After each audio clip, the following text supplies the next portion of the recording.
prepared a couple, and I think one of the first ones is basically the idea of just taking everyone on a trip to Zambia.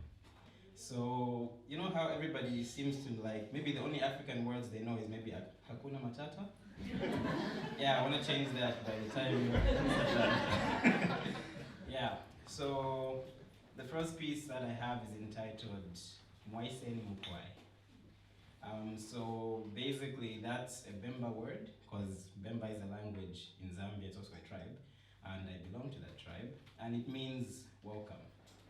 Yeah, so all those syllables just to say welcome. And in this poem, I also want to just highlight a couple of things, how like, usually when there's maybe transition in political power and stuff, like maybe during election period and the like, there's always that whole tension of how maybe there will be some kind of issue regarding political leaders changing. But then Zambia went through a very peaceful election last year and a very smooth transition as well. So it's kind of just pointing out stuff like that. So yeah, this is Mwaiseni Mukwai. But I need you to help me with it. So when I say Mwaiseni Mukwai, which is like maybe I'm at the door and you're a visitor and I'm trying to welcome you, your response would be Mkwai. Mkwai. Cool? Can you just try that again? Mwaiseni Mukwai? Mkwai. Awesome. So that's basically you acknowledging that you've been welcomed. So yeah. Zambia, growing and glowing, enviable, stunning and beautiful, the place where I belong, home. And the lawn on our flag has never looked greener than when all of Africa looked at Zambia's grass and thought it was greener. When you could be labeled a dreamer, thinking peaceful transition between leaders could never be bred. I mean, the crimson shade on our flag looked slightly more red, and the black didn't lack, it just sparkled instead. It embarked off of shackles, it darkened and fled, grabbed hold of the first person and spread on their head. The orange meant more than copper and lead, it signified the sweetness of being Zambian, my friend. So Mwaiseni Mukwai.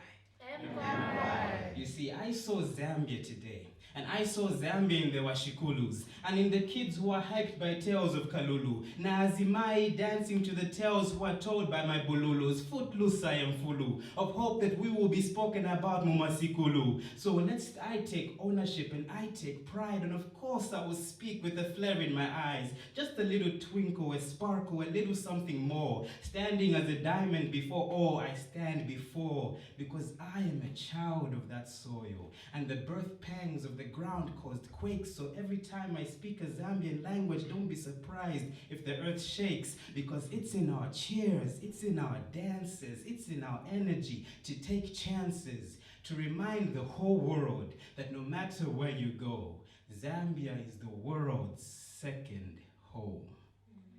And when you ever feel lost, you can come back here to this home, and I'll be right there at the door to say, Mwaiseni Mukwai.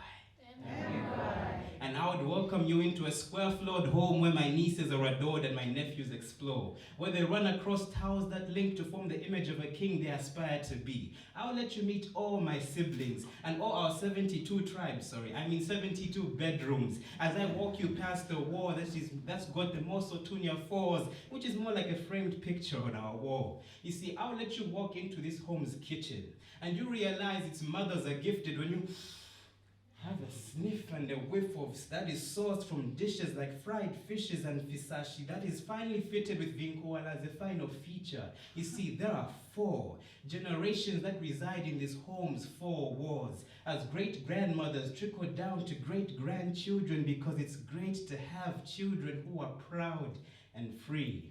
Children who would sit on a carpet in a living room that they are not leaving soon, as they banter in 6 languages. When my grandparents will greet you by saying Mulibuti, where we call our fathers Wadada, where we call our mothers Wamayo. And I can speak to my friends in Tumbuka while my brothers teach me Kaonde. That's what we call in Sansa, joy. And we call unity Tilipamodzi. You see, this joy and unity that towers above us thanks to those who constantly believe. So praise be to God that this family is ever on the eve of victories, being seized, appeased with being ourselves as we identify with everything that we believe. So this is the art that is released about one land and one nation that is fleeced by Zambian skies, pieced by God's good hand, and policed by values we keep that give us peace like the raised hands of a priest. So if you ever feel lost, you know where home is. And I'll be right there at the door to say, Mwaiseni.